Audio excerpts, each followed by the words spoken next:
Saludos a todos, soy Tony Day.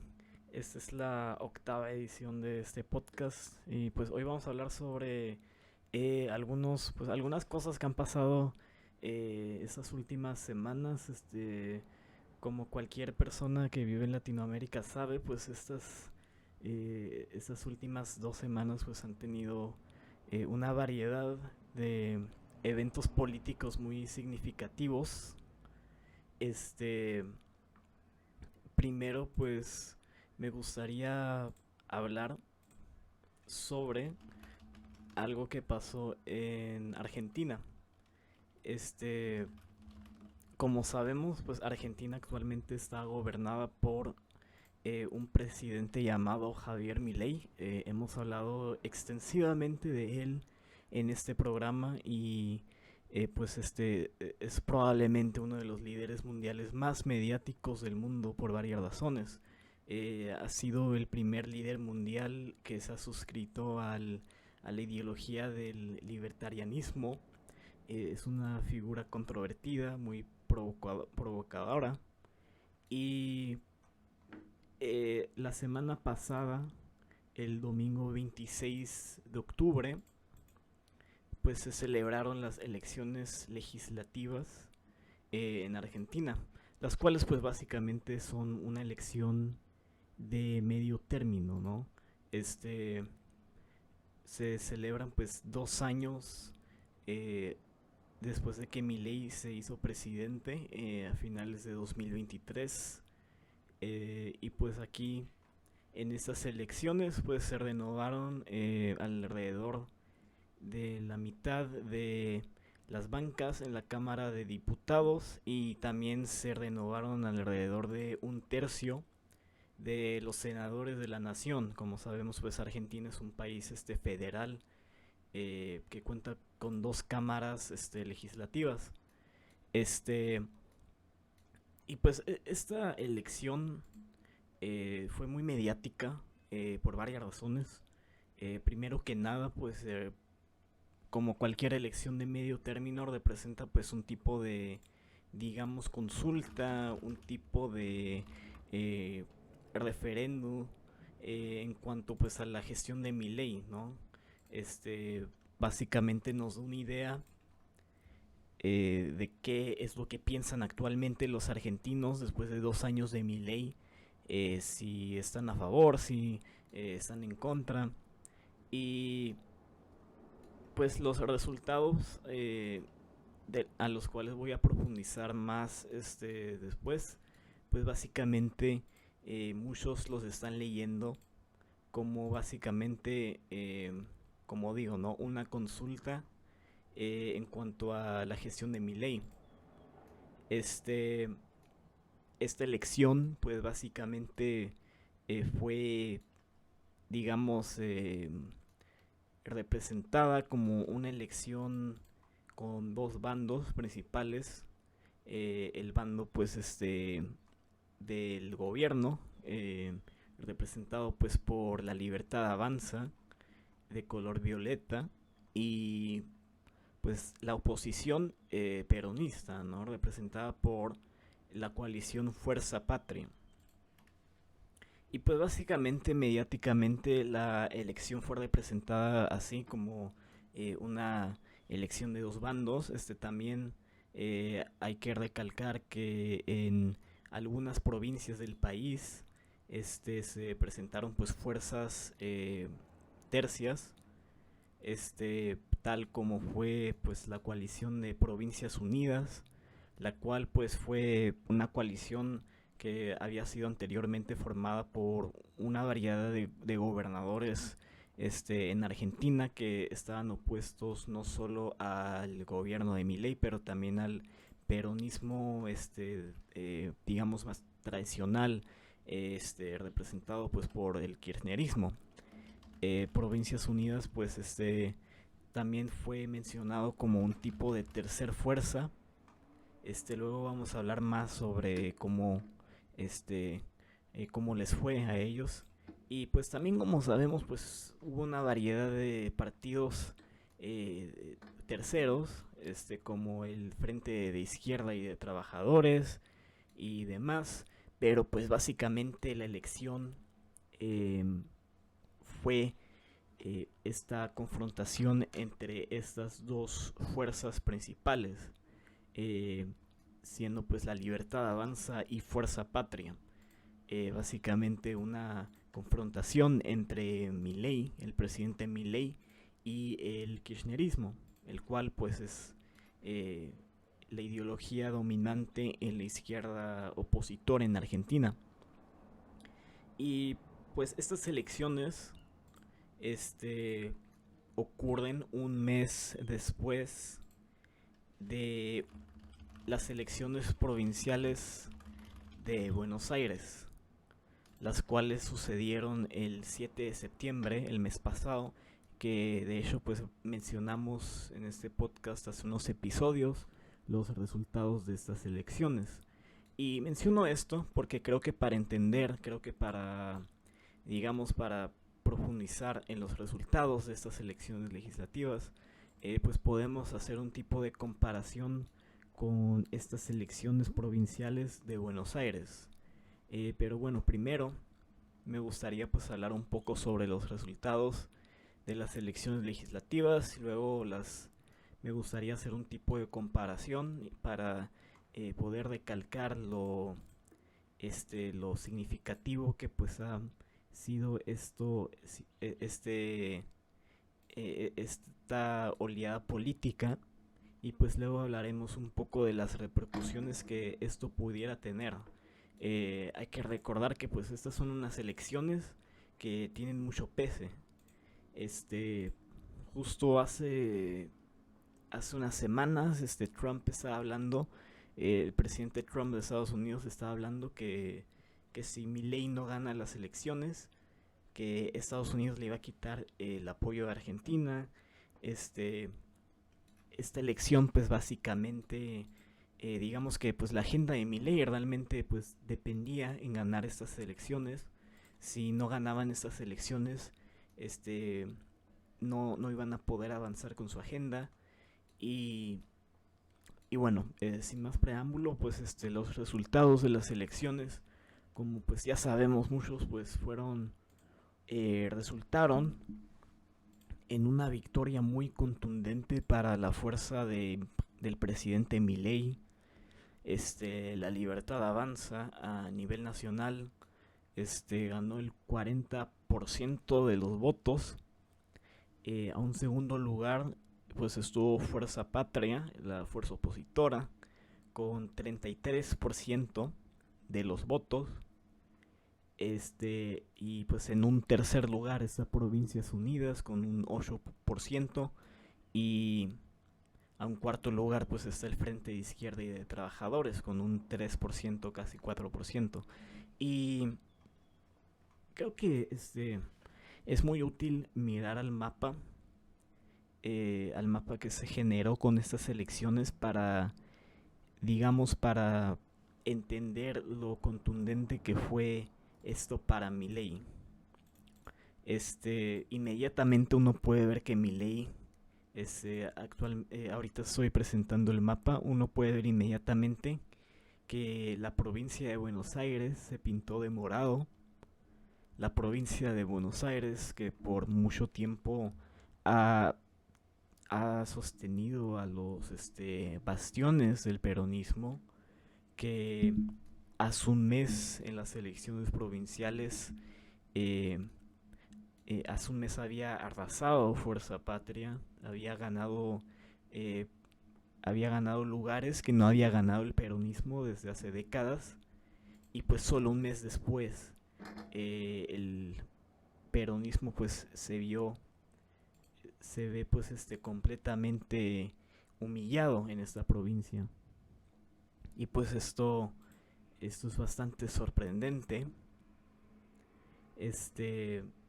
Y pues aparte de esto podemos ver que Milei, que la Libertad Avanza, ganó en Tierra del Fuego, ganó en Río Negro, ganó pues en estas provincias que tradicionalmente han votado el peronismo.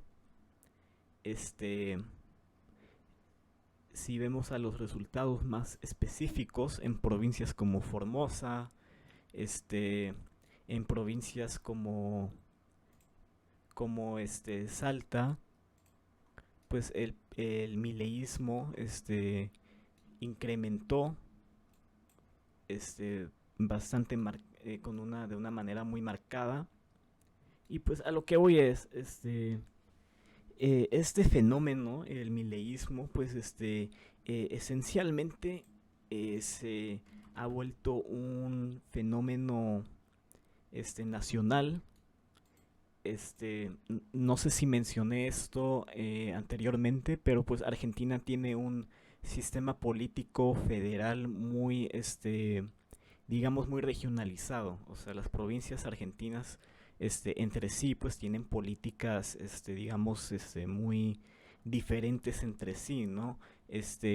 Cuando hablamos de las elecciones, por ejemplo, provinciales, eh, podemos ver, pues, diferencias muy marcadas con el ambiente nacional, ya que pues cada partido pues tiene, digo, cada región tiene sus particularidades, cada región pues tiene sus partidos locales y cada región pues tiene sus clanes políticos que pues tienen fuerza en esas provincias y esas provincias nada más, ¿no? El interior argentino pues se ve muy separado de la capital del área de Buenos Aires a muy menudo. eh, y pues precisamente esto fue algo que de hecho afectó a Milei en 2023. Este, o sea, obviamente pues ganó, ¿no? Y pues también en el interior pues hubo algunas provincias que ganó.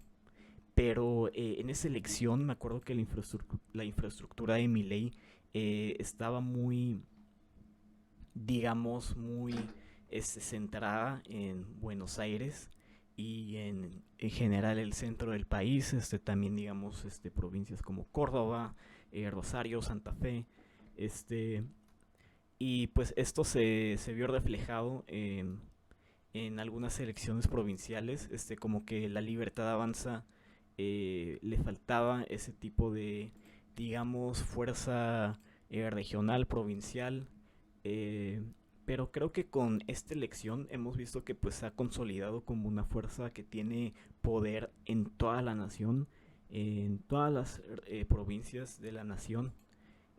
No podemos decir lo mismo de Fuerza Patria, que pues en algunas provincias ni siquiera llegaba como al 20%, 25%. En algunas provincias Fuerza Patria quedó tercero. Creo que en Córdoba ni siquiera, creo que llegaron solo al 5%. Y pues claro, no, Córdoba es una provincia súper antiperonista, pero pues haciendo esta comparación, pues la Libertad Avanza pues tuvo presencia en básicamente todas las provincias de la nación, mientras que pues la fuerza opositora principal, Fuerza Patria, pues en algunas provincias se quedaba en solo un dígito, ¿no? Y esto es pues bastante significativo porque muestra un crecimiento en la infraestructura de la Libertad Avanza. Nos muestra que pues esta es una agrupación política que se ha convertido, se ha vuelto más fuerte. Y esto es pues algo que la izquierda en Argentina, que la izquierda regional tiene que aceptar, ¿no? Este, tenemos que pues aceptar que el 40% de los argentinos pues decidió votar por Milei. Eh, y pues esto pues es algo que pues tenemos que explicar, ¿no? Creo que hay muchas personas en todo el continente que se andarán preguntando que cómo es que esto pudo haber pasado, ¿no? Especialmente en un 2025 que pues se ha llenado con que se ha llenado con escándalos, la presidencia de Argentina, este, ha habido pues un sinfín de escándalos involucrando a Milei, involucrando a miembros del gobierno de Milei, involucrando a miembros de la Libertad Avanza, candidatos. Milei pues su popularidad ha bajado, Hemos visto que en la materia económica pues ha tenido varios fracasos este último par de meses, y pues en general hemos visto pues un Milei eh, muy digamos muy debilitado comparado con el Milei de hace un año y medio. Y pues todo eso es algo que es verdadero, ¿no? Pero a pesar de todo eso, aún así pues se ha presentado como el ganador, y como el ganador muy contundente en esta elección. Así que pues uno se tiene que hacer la pregunta de por qué, de cómo, y, y bueno, este, primero, o sea, creo que lo más importante que tenemos que entender es que pues al final del día la oposición principal a Milei es el peronismo. El peronismo todavía no ha recuperado la confianza que anteriormente tuvo. Este, la desconfianza que existe hacia el peronismo pues fue precisamente porque ganó Milei en primer lugar, porque pues Milei se presentó durante esta gestión de Alberto Fernández, la cual fue un fracaso completo, la cual debilitó al peronismo completamente. Y pues Milei se presentó como alguien que pues hablaba en jerga económica, se presentó como alguien que podía solucionar los problemas, que se presentó como alguien que no pertenecía ni a las dos fuerzas que se habían posicionado como las fuerzas dominantes en la política argentina, ¿no? La de la del peronismo y la de el PRO de Macri. Él se posicionó como una fuerza opuesta al peronismo, kirchnerismo y al macrismo, y él tomó ventaja de pues esta desconfianza que existía y que todavía existe con el peronismo. Y es una desconfianza que tiene toda la justificación de existir, ¿no? Porque Alberto Fernández, repito, o sea, fue un fracaso en literalmente casi todos los sentidos. Y solo han pasado 2 años desde que Alberto Fernández fue presidente. O sea, los argentinos, pues, no tienen, o sea, tienen memoria. Recuerdan que les fue pésimo con Alberto. Recuerdan que, pues, durante la gestión de Alberto se vio una de las peores crisis económicas en Argentina en el siglo XXI. Y a pesar de que la presidencia de Milei no ha sido exactamente súper exitosa, pues ha presentado eh, una, a comparación de Alberto, ha presentado pues digamos, una estabilidad entre comillas más relativa, ¿no? Y pues la gente prefiere eso mil veces que a la inestabilidad y a la depresión económica que pues tuvo Alberto Fernández. Y aunque el kirchnerismo, peronismo se ha distanciado de esa presidencia, no solo literalmente en el sentido pues de que ya ahorita Alberto pues es un cadáver político, y Cristina Fernández de Kirchner, quien todavía eh, tiene como la posición de facto de líder del liderazgo del peronismo, aunque ella pues se distanció de Alberto durante la presidencia cuando ella era vicepresidenta, y aunque ahorita pues no, obviamente no están haciendo campaña con Alberto, pues todavía la gente pues cuando ve a Fuerza Patria, pues ellos van a pensar inmediatamente en la gestión de Alberto, ¿no? Y pues todo eso, o sea, yo creo que tiene sentido. Creo que pues es algo razonable. Y mira, o sea, yo pienso que en esta elección, o sea, hablando de los escándalos de Milei, hablando de, pues en general todo lo que ha pasado con el presidente Milei, o sea, como he mencionado, o sea, no ha sido nada bueno este año para Milei en cuanto a su gestión, y tampoco para, digamos, en la manera mediática, ¿no? O sea, como mencioné, pues Milei ha tenido pues miles de escándalos este año, y ha tenido muy mala prensa. Y claro, pues alguien como Milei, que pues toda su vida pues ha tenido, ha sido controversial, ha tenido pues esta prensa muy provocativa, no importa mucho, ¿no? Es como tipo Donald Trump, o sea, cada día pues aparece una nueva noticia con alguna cosa que dijo, alguna cosa que hizo, y realmente pues no le afecta a la gente, ¿no? Porque es algo a lo que la gente ya está acostumbrada, pero pues Milei definitivamente pues tuvo una variedad de prensa muy muy mala, y que también lo afectó, o sea, pues sus niveles de aprobación han bajado bastante, pero eh, lo que el peronismo necesitaba para ganar, o sea, no era mala prensa de Milei. Lo que ellos necesitaban era buena prensa para ellos, ¿no? Para el peronismo. Porque pues o sea, claro, uno puede ver claramente que Milei pues no está haciendo mucho para ayudar a los argentinos, pero pues esa no es una razón suficiente para votar al peronismo, el cual pues como digo, pues ha perdido toda la confianza del pueblo argentino. Este y pues esta básicamente fue la campaña del peronismo en esta elección. La campaña del peronismo en esa elección fue básicamente decir, mira, vótame a mí porque yo no soy Javier Milei.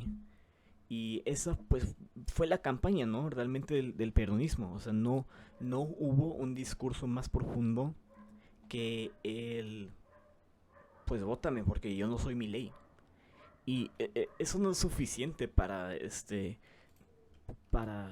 una elección en este contexto, porque pues estamos hablando de un país que está en medio todavía de inseguridad económica, que está en medio hasta de inseguridad social, y, y estas fuerzas políticas que son el peronismo, que hace 2 años tenían el poder y que hace 2 años tenían el poder durante un tiempo pésimo, un tiempo fatal para la Argentina.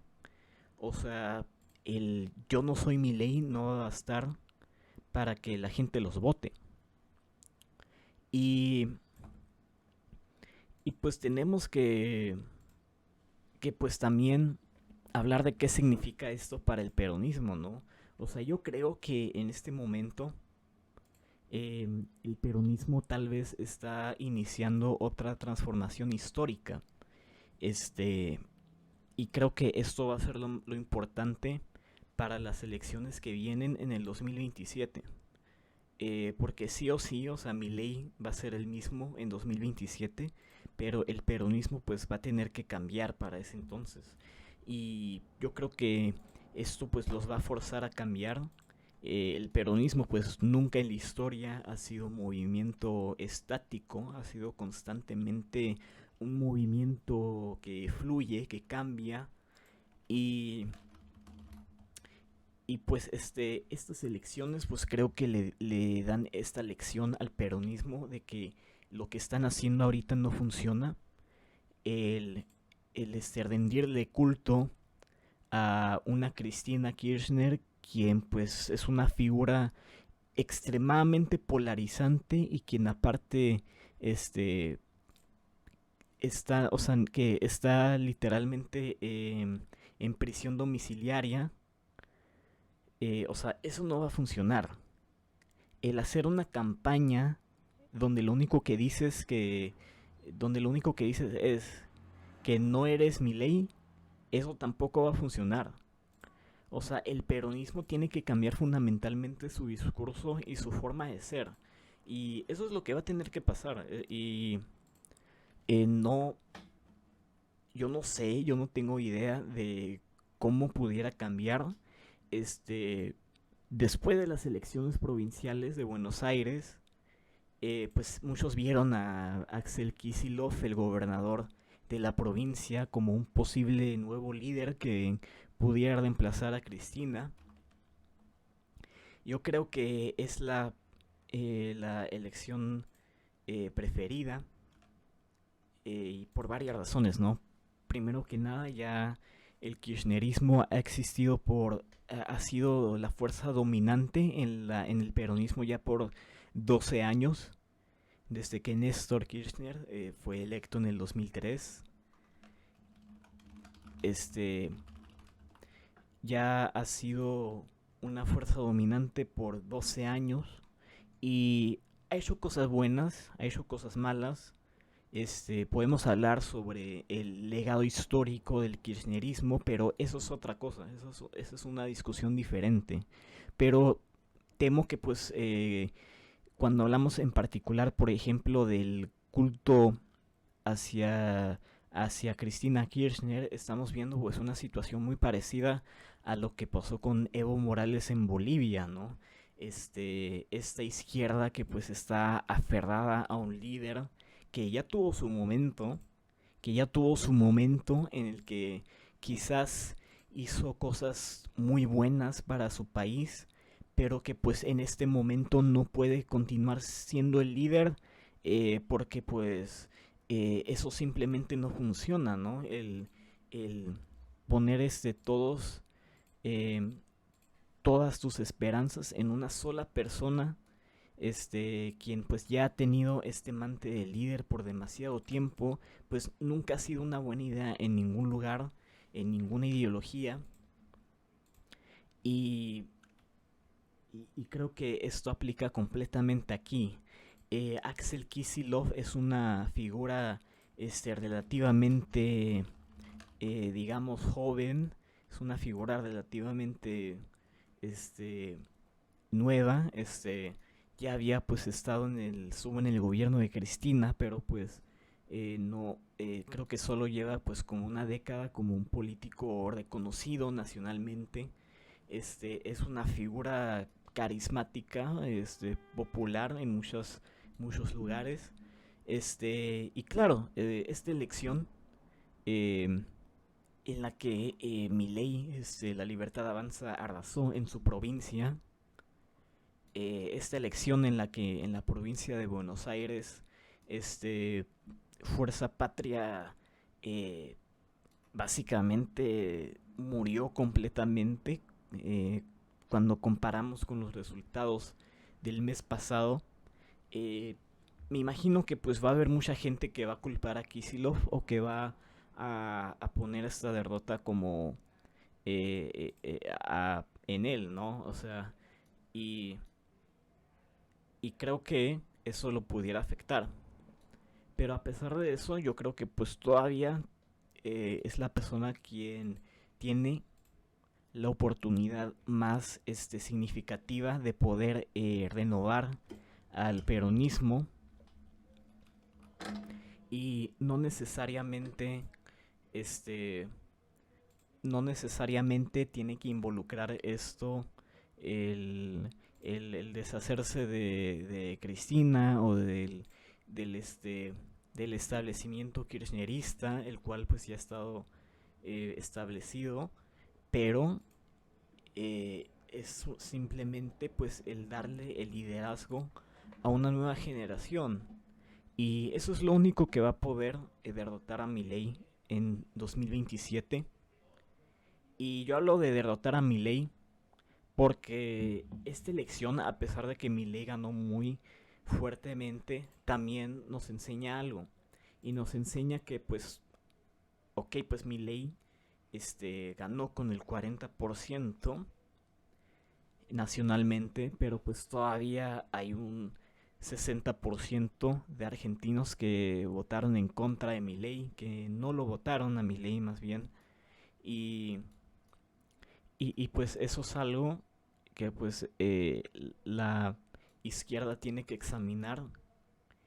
También pues, mira, o sea, si tú sumas, o sea, en algunas provincias, o sea, este, bueno, no en algunas, básicamente en casi todas, o sea, la Libertad Avanza, pues en las provincias que ganó, pues ganó con pluralidades, ¿no? En la mayoría de esas provincias.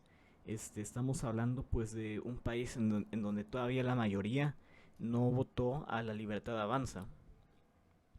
Y depende mucho en cómo se va a gestionar el peronismo. Depende mucho en eso el que la posibilidad que ellos tengan de poder atraer a esas personas que no votaron a mi ley o que no votaron para nada, porque ese también es un grupo muy importante. Este y va a depender de eso. Eso es de lo que va a depender eh, el futuro de Argentina, el que el peronismo pueda cambiar, el que se pueda adaptar. Y ahorita pues quién sabe qué pudiera pasar, pero creo que pues esta elección también nos enseña eso, ¿no? Que, que pues todavía hay espacio para presentar una oposición a Milei. Hay que recordar que en el 2019 pasó algo muy parecido, ¿no? Digo, perdón, en el 2017. Como sabemos, pues Mauricio Macri ganó en 2015, representando pues al PRO, derrotó al peronismo, derrotó al peronismo y luego en 2017 tuvo unas elecciones legislativas en donde el peronismo tuvo como su peor resultado en todo el siglo, ¿no? Fue un resultado fatal. También tuvieron un resultado muy malo, parecido al que obtuvieron en esta elección. Y solo 2 años después, 2 años después, este, el peronismo ganó otra vez, eh, sin siquiera pasar a balotaje. Y pues eso es lo que, ese es un punto de comparación creo que muy importante, ¿no? Este, pero bueno, no sé si tú quieras decir algo al respecto sobre esto que pasó. ¿Quién iba a ser el representante verdadero de la oposición? Y eso fue ahí donde chocó todo, creo. Esa desunidad, que no hubo casi mucha unidad. Y bueno, aunque no se ruptó literalmente el partido, en un sentido social, sociológico, sí se vio reflejado esto. Y hay que tomar en cuenta de que eh, 40% no es nada, o sea, no es nada que sorprende mucho porque en varias elecciones el anti-kirchnerismo, el antiperonismo siempre obtenía o siempre eh, obtiene alrededor del 40%. Esto se ve súper reflejado en la primera elección del kirchnerismo en el 2003. Se vio una oposición del 40% en contra del peronismo y otra vez se vio reflejado en las elecciones presidenciales del 2007, que fue eventualmente victoriosa para Fernández Kirchner.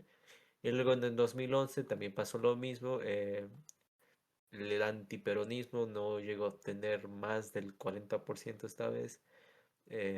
Pero en el 2015 sí llegaron a obtener la victoria. Y luego justamente iba a mencionar las elecciones legislativas del 2017 como otro ejemplo de que no me sorprende tanto, porque ya lo llegaste a mencionar, porque o sea, en esa elección es muy similar, o de cierta manera similar a lo que pasó ahorita, porque la coalición de Cambiemos, Mauricio Macri, ganó justamente 41%, mientras que el kirchnerismo y el peronismo hubo una ruptura literal. Tuvieron sus peores resultados que han tenido desde hace mucho. eh, y o sea, el 40% no te implica que vas a obtener una mayoría en el Congreso. Ya los resultados que tenemos entendido, ese partido no tiene la mayoría calificada en las dos cámaras, aún no. Lo que sí es que obtuvieron un auge de número de escaños muy sustancial, de que era anteriormente 38 diputados para la Libertad Avanza y ahora es probable que van a tener 93 diputados. Lo mismo en el Senado, anteriormente estaban teniendo 7 senadores y ahora van a tener 19 senadores. Y pues el kirchnerismo sí bajó sus números de escaños, pero de todas maneras aún tienen una fuerza opositora contundente. Solo es cuestión de que los otros partidos o se unen con la fuerza patria o sean cómplices de las políticas que hace el del gobierno de Milei.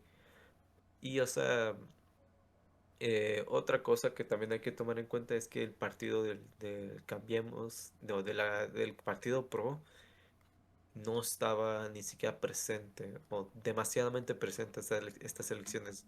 Creo que fue la primera vez que no se ha visto a ese partido ganar ningún escaño, ningún curul. O sea, literal no ha ganado nada. Obviamente aún tiene sus diputaciones de la elección anterior, pero de todos modos, esa derrota fue muy contundente. Y no solamente del partido PRO de Macri, sino también del partido La Unión Cívica Radical, que también perdió un número considerable de votos. Y yo siento que esos votos se fueron hacia al lado de Milei o el partido de la Libertad Avanza. Siento que hubo esa unión entre, entre los partidos de derecha. Esa unión implicó en que la Fuerza Patria no llegó a ganar la elección.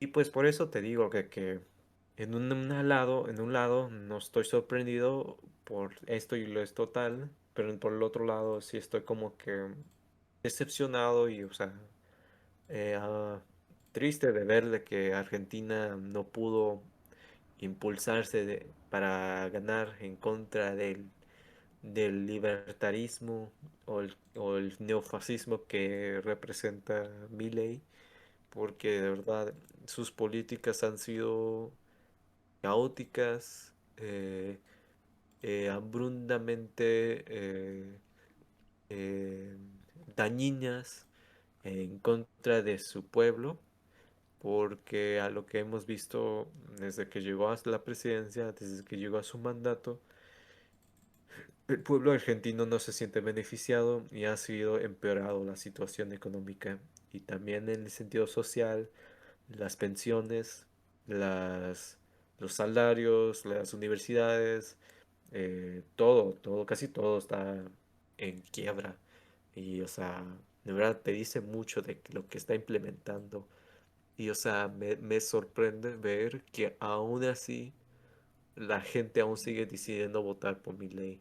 Aún sigue decidiendo votar por su proyecto político de libertarianismo.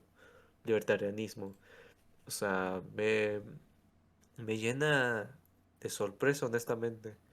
Y ojalá que la próxima elección, ya de verdad el peronismo, bueno, si lo ponemos de esta manera, el kirchnerismo se empieza a ponerse en cuenta de lo que está haciendo, porque su única propuesta o su único centro de campaña fue ser anti-Milei.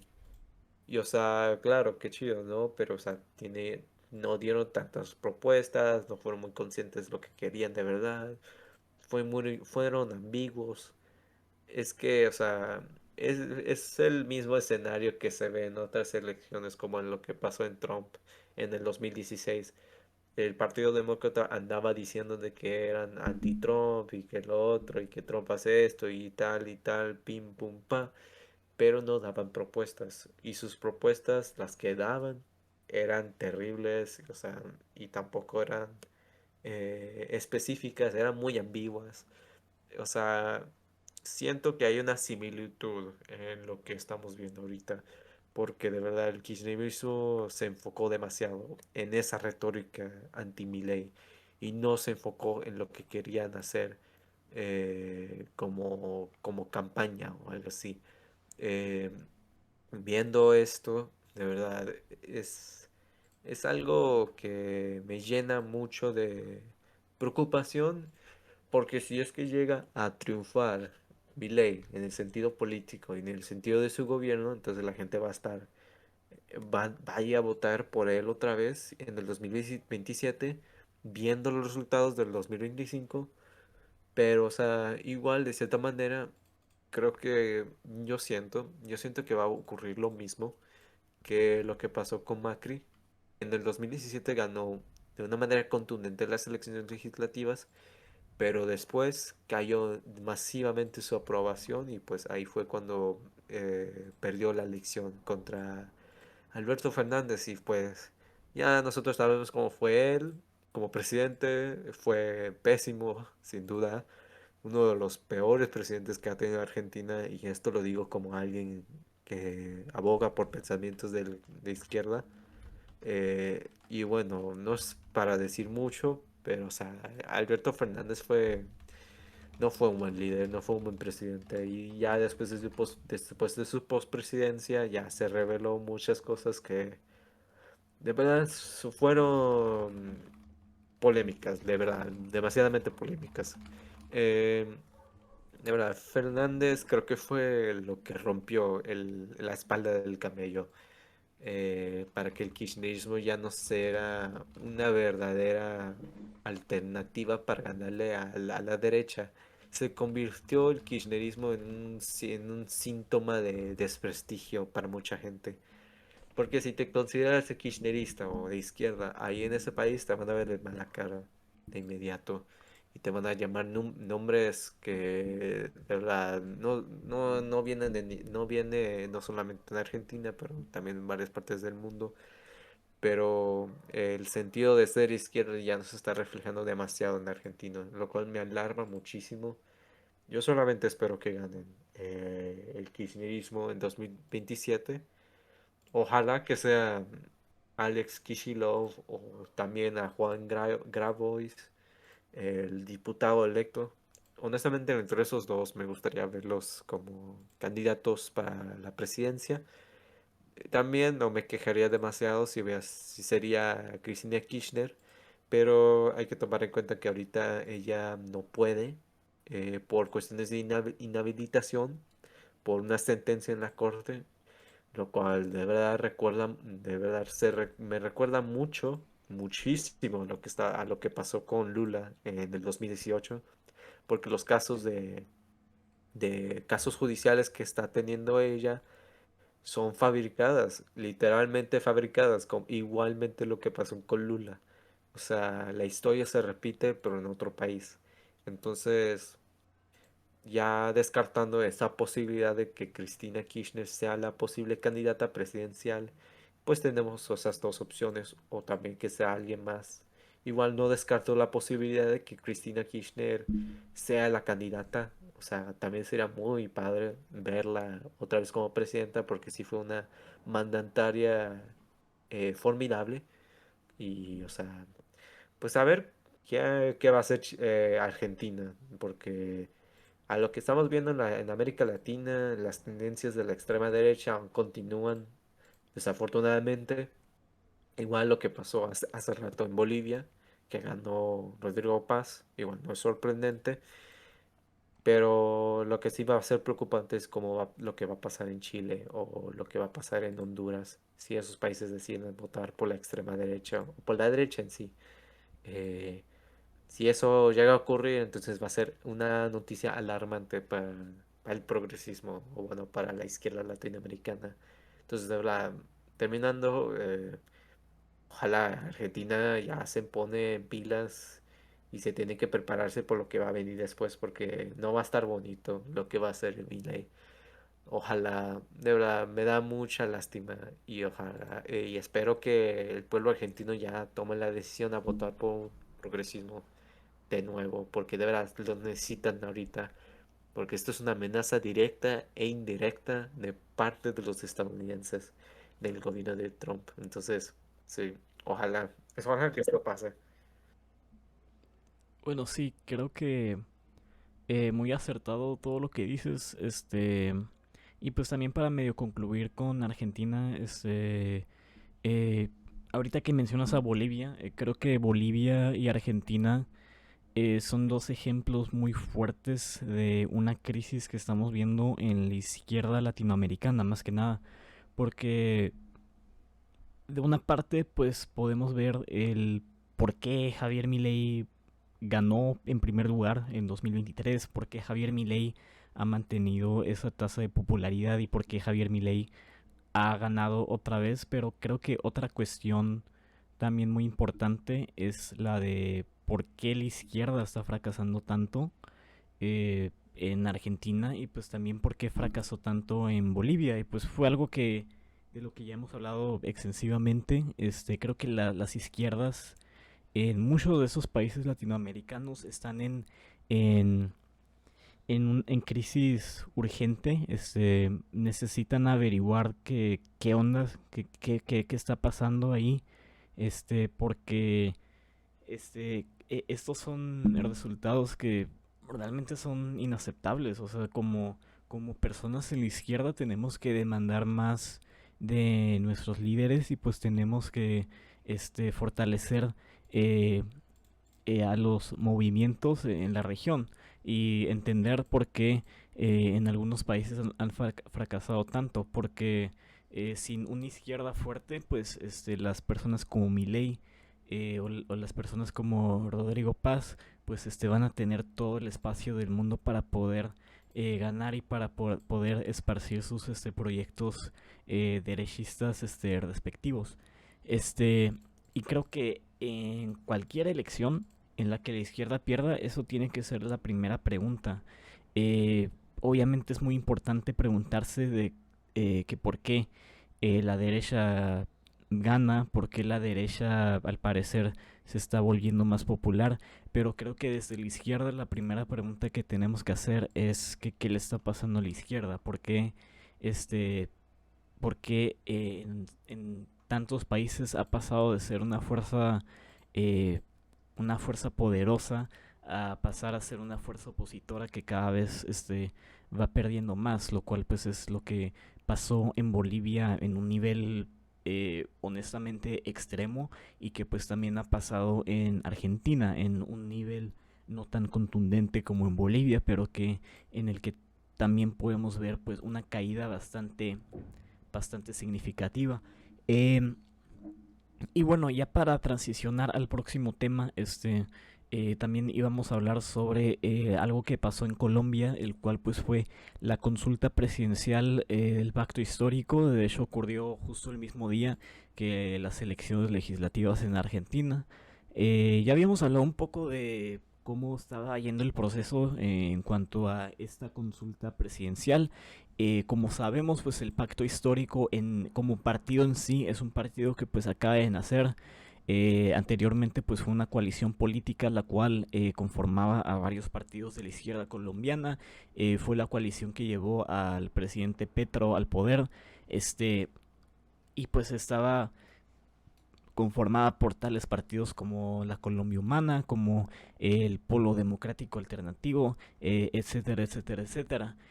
Hablamos de cómo en la procesa interna de esta coalición, ahora partido, se excluyeron varios partidos, entre ellos el Pacto Histórico, y por lo tanto se excluyeron varios candidatos que pues originalmente se iban a presentar en esta interna, en esta consulta. Pero bueno, a pesar de todo eso, la consulta pues siguió en pie. em, y pues vimos una participación de algunos candidatos. Los principales pues fueron Daniel Quintero, Carolina Corcho e Iván Cepeda. Y pues como podemos ver, Iván Cepeda pues ganó pues con resultados bastante claros, ¿no? Un 65%, mientras que Carolina Corcho recibió un 28% y Daniel Quintero recibió un 6%. Iván Cepeda pues es un senador, anteriormente fue miembro de la Cámara de Representantes, es de Bogotá, y pues él tiene digamos, un pasado un tanto parecido al de Petro. Él también pues tuvo un tipo de acercamiento con el M19 en los noventas. Este, también como Petro pasó por la legislatura nacional, siendo también de Bogotá, representando a Bogotá, digo. Eh, este, y pues no sé si tú querías como indagar más sobre el tema, ya que tú tienes como más acercamiento con la política colombiana. Sí, bueno, para resumir de quién es Iván Cepeda, bueno, primero bueno, es un senador, como tú lo mencionas, que ahorita desempeña como el candidato para el partido de Pacto Histórico, ya que ganó con el 65% de los votos.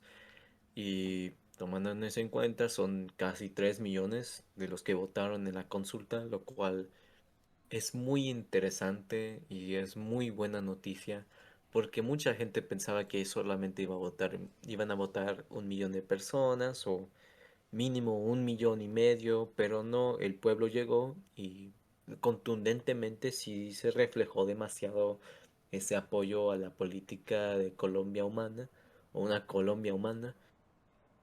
Pero sí, continuando a lo que estaba diciendo, él trascendió como, primero que nada, su padre era militante del Partido Comunista Colombiano, fue asesinado por homicidio por arma de fuego cuando era también, cuando estaba como militante de la Unión Piracia del Partido Comunista. eh, sí fue asesinado por el gobierno, para así ponerlo en términos reales. Eh, Hay que tomar en cuenta también que hubo ese genocidio en contra de militantes de izquierda, particularmente de la Unión Patriótica, y pues eso se reflejó, su pensamiento ideológico para Iván Cepeda. Primero fue militante del Partido Comunista, igual como su padre. Luego se metió a la Unión Patriótica en el 87. Posteriormente, en los 90, se metió al partido del M19, que sin duda fue un partido muy interesante. Hace rato acaba de terminar un libro, el libro de la autobiografía de Gustavo Petro, que se llama Una vida, muchas vidas. De verdad, se los recomiendo a los quienes escuchan, está muy padre.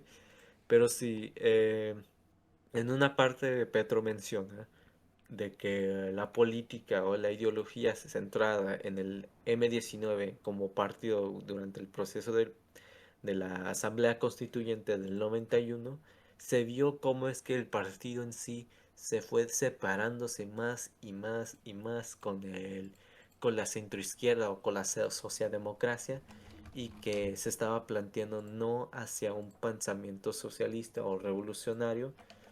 Había gente que sí tenía sus pensamientos revolucionarios y socialistas, pero no era en sí el pensamiento, o bueno, lo que pensaban los gerentes políticos del ADM-19. Digo esto porque el tal presidente de ese partido, Antonio Navarro Wolf, eh, fue parte del gobierno de César Gaviria, el presidente del Partido Liberal, que tiene sus polémicas sin duda. Eh, Él fue ministro de la Salud y después se retiró muy temprano, fíjate. Fue desde el 7 de agosto hasta el 27 de octubre del mismo año.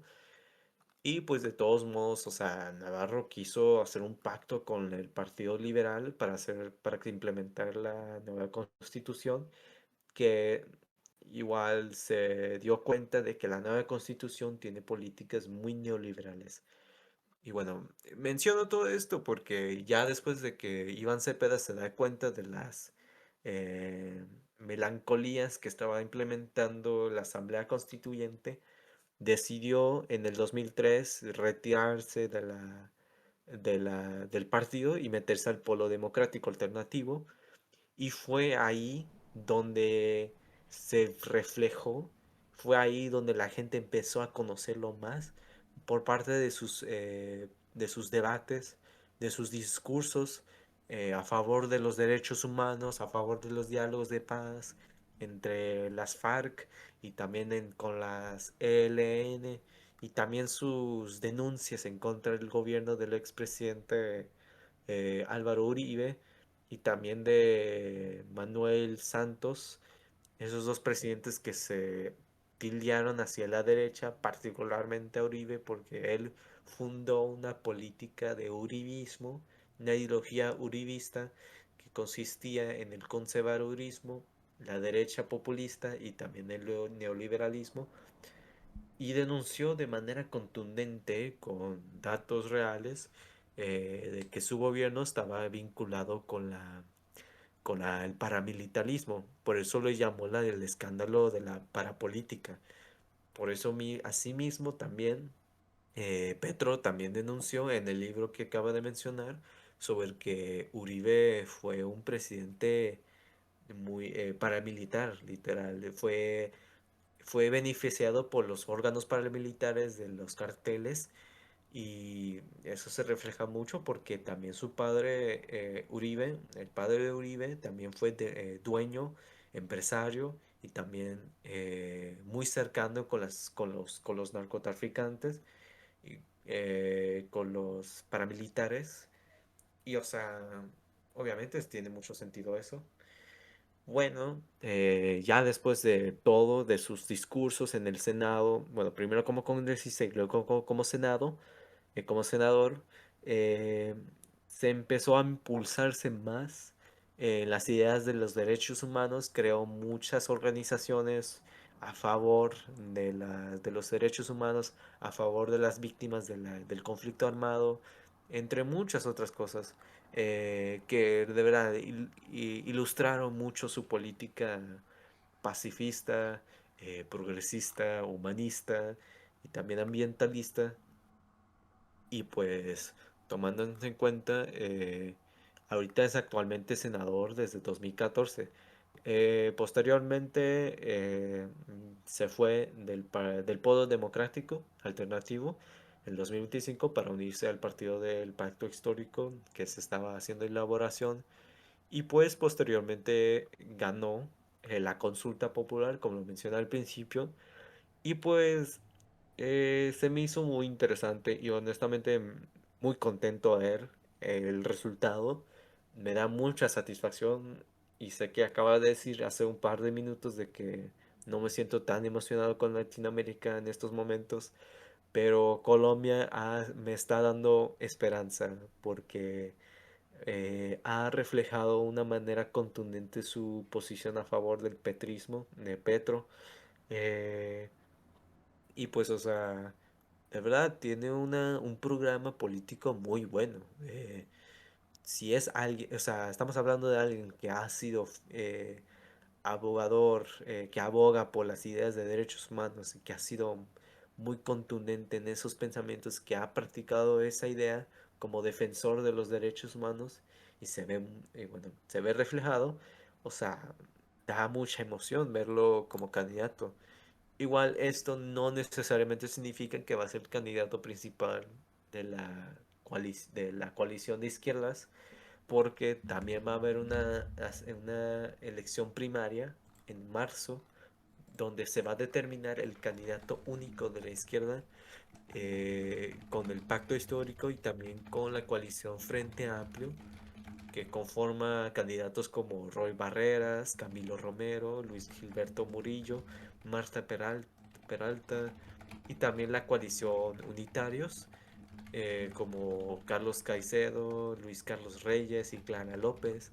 Todos esos candidatos también se van a unirse a no una consulta popular, pero va a ser una elección primaria, y esta vez creo que yo siento que los votos van a ser mucho más altos que la elección que hemos visto hace rato. porque si combinas todos los resultados, bueno, todo el apoyo que tienen sus candidatos, vamos a ver un resultado contundente para la izquierda colombiana, lo cual, viendo que son casi 3 billones en esta consulta, es muy buena noticia para Colombia y para la izquierda progresista. Y terminando, o sea, eh, Petro ahorita tiene un momento muy difícil y con las amenazas que han pasado ahorita contra él mismo y contra el país, sobre la amenaza de una invasión que ha perpetrado la idea el presidente estadounidense Donald Trump. eh, Su entusiasmo, Petro, sigue vigente. Lo veo con capacidad de que aún sigue delante. Y, o sea, me da satisfacción verlo que aún sigue por delante, no se ha rendido.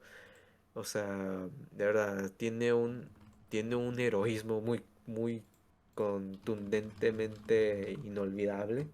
Eh, Siento que va a ser muy reflejado en la campaña presidencial, sea malo o bueno. Eh, y también quiero mencionar que creo que esto lo llegué a mencionar en otro episodio anterior, pero eh, honestamente me hubiera gustado. Igual no estoy diciendo que hubiera sido, que no es una mala opción que hubieran escogido a Iván Cepeda. Ya dije que es una opción excelente. Qué bueno que escogieron a él, porque de verdad sí sabe lo que está diciendo y es casi igual como Petro, si podemos de una manera u otra, pero diría un poquito más radical. Pero bueno, eh, honestamente me hubiera gustado también como María José Pizarro o Susana Muhammad como la candidata principal de la izquierda o del pacto histórico. Me hubiera gustado mucho a ellas dos porque sí, de verdad Colombia ya merece una presidenta. Y también sería muy interesante verlo de esa manera porque, como lo dije en el episodio pasado, creo que habíamos visto una similitud entre México y Colombia, que llegaremos a escoger a a nuestras primeras presidentas, y no solamente presidentas, sino también presidente de izquierda. Pero bueno, espero que Iván Cepeda llegue a escoger a una de ellas dos como su vicepresidenta, como fórmula vicepresidenta. Sería muy padre, muy interesante. Muy probable que sí. A lo que tengo entendido en el reglamento electoral, necesitas un candidato y una candidata para la fórmula. No sé si más me acuerdo, pero igual ya, ojalá que sean ellas dos. Y pues terminando así. Eh, Creo que las discrepancias que hemos visto en la consulta en sí, eh, sí se vio reflejado porque muchos partidarios de la izquierda se dieron cuenta de que estaban retrasados los votos, que no les dieron tantas casillas para que la gente votara y que hubo muchas discrepancias, muchos fallos, o sea, una polémica en sí.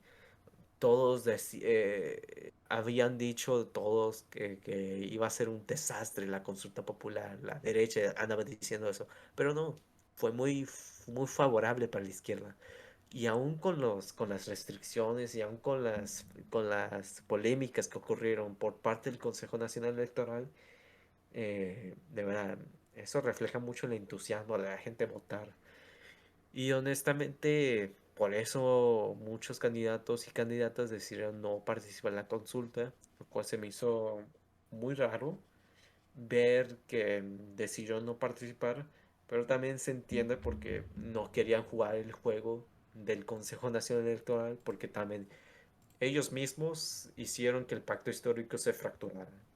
Me refiero al Consejo Nacional Electoral. Se fracturó el pacto histórico porque no se juntó el Partido de Colombia Humana.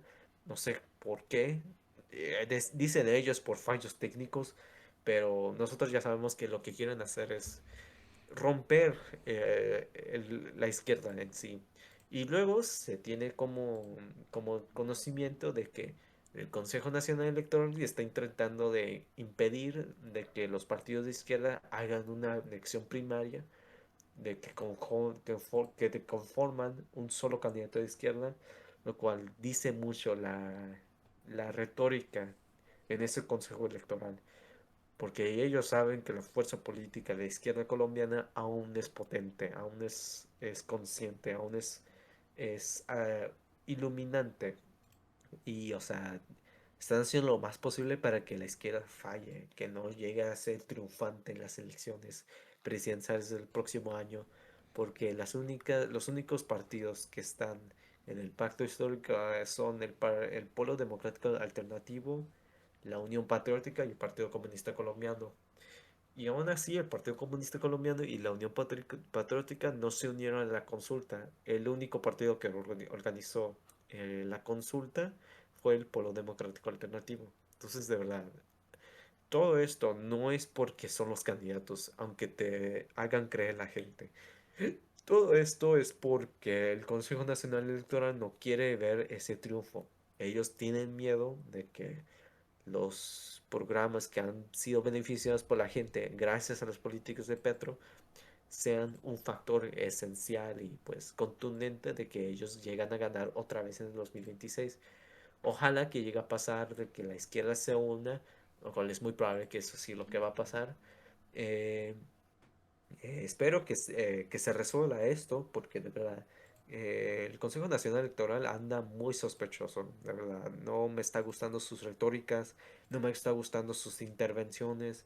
Colombia necesita, de verdad, algo esencial para que pueda demostrarse como un bastión del progresismo latinoamericano, porque Petro sí representa, pero no puede representarse él sí mismo para siempre, porque eventualmente se va a irse de la presidencia y alguien lo va a reemplazar. Y ojalá que sea Iván Cepeda, que es, como te lo digo, persona formidable, eh, excelente político, políticas muy interesantes, muy padres, o sea, muy progresista en el sentido social y también económico. O sea, es genial, de verdad. Me da mucha felicidad de que él ganó la consulta. Pero sí. Que, mira, o sea, em, creo que lo que ha pasado, o sea, con esta consulta es algo ejemplar para la izquierda latinoamericana, ¿no? O sea, a pesar de que, como tú bien dices, esta consulta pues fue marcada por esa intervención del Poder Judicial, digo, del Consejo Nacional Electoral y de los intentos de ese órgano este, para manipular este proceso democrático, este, pues como vemos, o sea, fue pues algo exitoso en ese sentido democrático, ¿no? Más de 2.700.000 personas fueron a votar, lo cual pues es, como tú bien dices, o sea, mucha gente en la derecha colombiana estaba diciendo que pues nadie iba a votar y que ni iba a pasar del millón, pero pues tenemos este resultado que muestra que pues efectivamente una gran parte de la población decidió ir a participar en esta consulta y los candidatos de la agrupación de Pacto Histórico, los candidatos que anteriormente querían participar en la consulta y que después de la decisión del Consejo Nacional Electoral se salieron, declinaron, eh, pues todos ellos se mantuvieron unidos, en ningún momento se dieron al faccionalismo y en ningún momento se dieron al tipo de política de faccionalismo y de división que se ha vuelto algo común con las izquierdas latinoamericanas.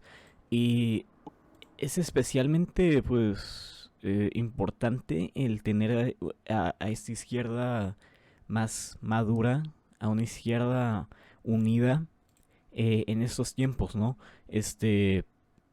Colombia en particular, o sea, el uribismo todavía es una fuerza que todavía no ha sido derrotada.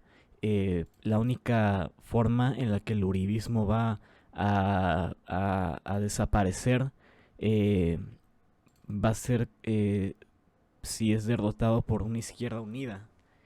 Este, Me gusta esta frase que tiene Petro sobre los 100 años de soledad de Colombia.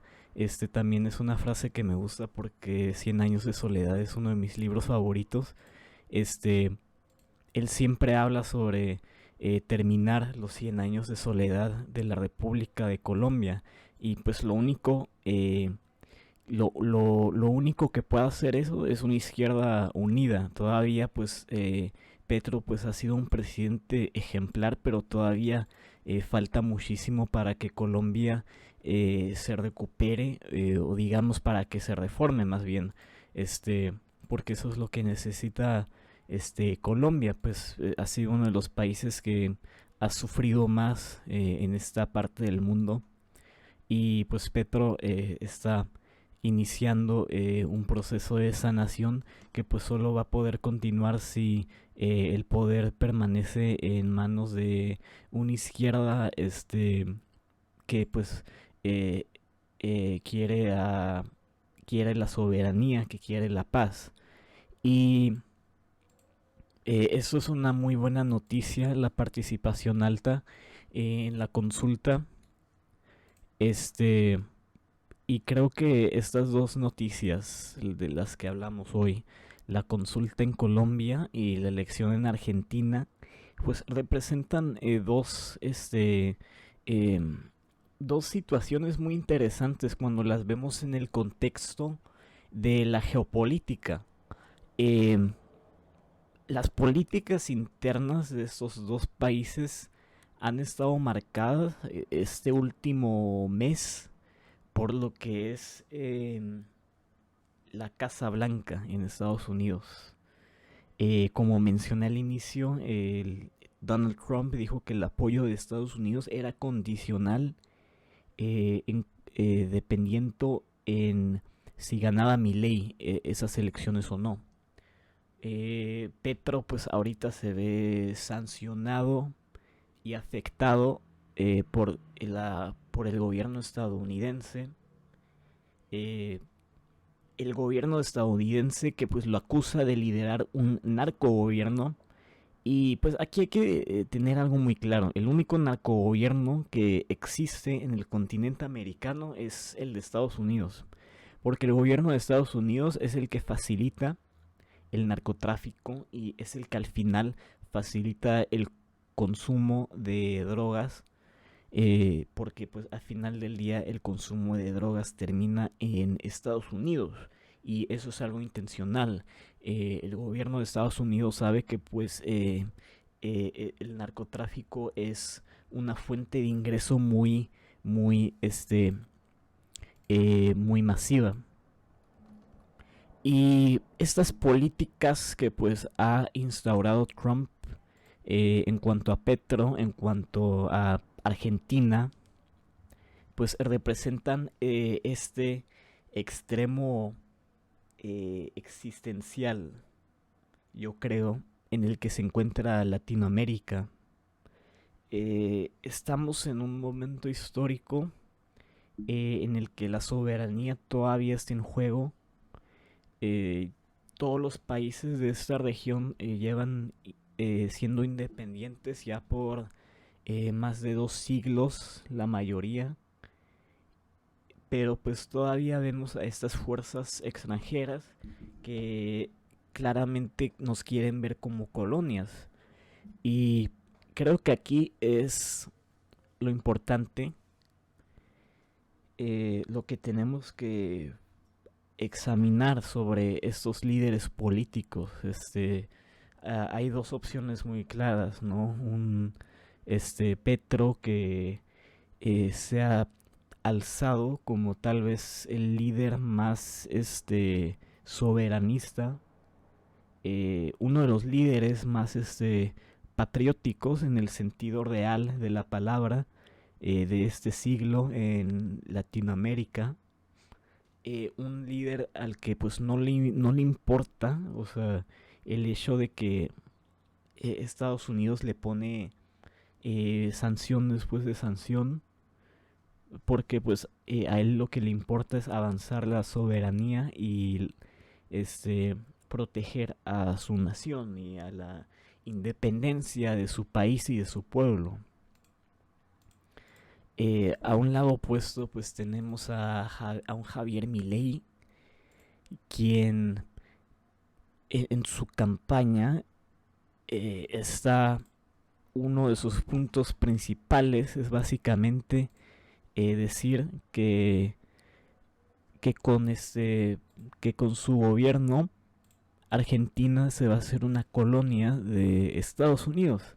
Ese es el discurso que Milei da cuando Milei orgullosamente habla de cómo Scott Bessent le dio no sé cuántos millones de pesos de dólares estadounidenses, cuando habla de sus viajes a Washington y cuando habla de sus reuniones con Trump.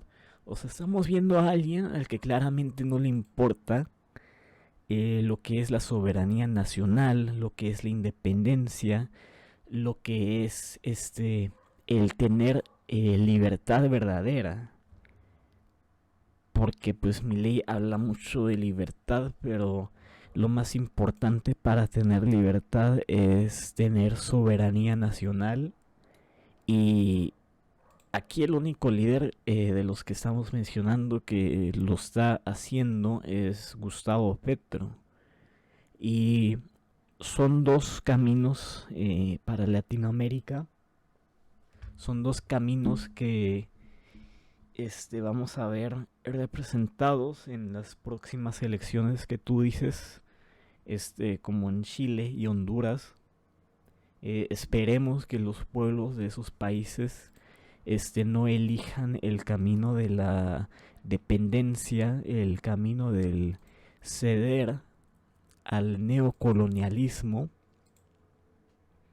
Y creo que esa es la lucha fundamental, esa es la dicotomía, o más bien la dialéctica, que pues ha existido en la historia latinoamericana, pero que hoy es más importante que, que desde que ganamos la independencia como países, porque en estos contextos del capitalismo internacional, el tener la independencia creo que es aún más primordial que nunca. Y, y pues quería cerrar con esto porque ya llegamos a 1 hora con 20 minutos. Este, Me gustó como el contraste que accidentalmente que encontramos pues en estas dos ocurrencias, las cuales que también ocurrieron en el mismo día. Vemos dos futuros muy distintos para Latinoamérica. Este, pero pues esperemos que en estos países, en Colombia y en Argentina, este, los pueblos pues tengan paz y que puedan seguir avanzando en el caso de los colombianos con este proyecto histórico de Petro, y que en el caso de los argentinos ojalá se pueda hacer una reversa a esta tendencia que pues Milei ha iniciado. No sé si quieras decir algo para concluir, ya que ya casi llegamos a hora y media. Sí. Eh, Mira, como tú lo mencionas, estamos viendo dos polos diferentes, dos completamente diferentes opuestos, dos polos opuestos. Uno que da la ventaja para la izquierda y uno que no da la ventaja, bueno, y que otro da ventaja para la derecha. De verdad, siento, igual no me voy a emocionar demasiado a lo que pasó en la consulta.